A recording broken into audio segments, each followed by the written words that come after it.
Hi, and welcome to the Frog Pond School of Design, where we talk about some architectural issues and try to have a good time doing it.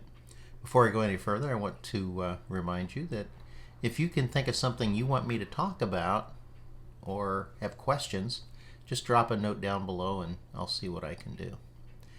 So what's the story with revolving doors? I mean, they've been around since I think 1888. So we ought to be familiar with them by now, but why do we have them and what's their purpose? Well, the real function of a revolving door is the airlock feature.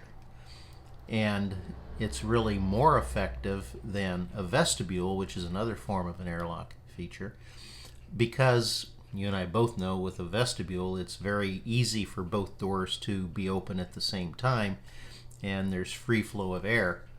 Because there's a difference in air pressure inside the building and outside the building, that's actually a forced air movement. So a good bit of air can be exchanged as you go through a vestibule. If someone's behind you and they open the door before your second door closes, the revolving door solves that problem because the configuration of the leaves is such that there's never a free opening between inside and outside. So they're more energy efficient and they take up less room. So that's really, why we have revolving doors in very many situations.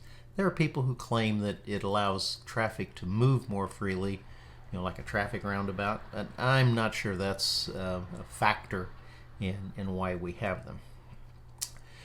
A disadvantage, though, is that wherever you see one, you see another regular door over to the side, maybe more than one.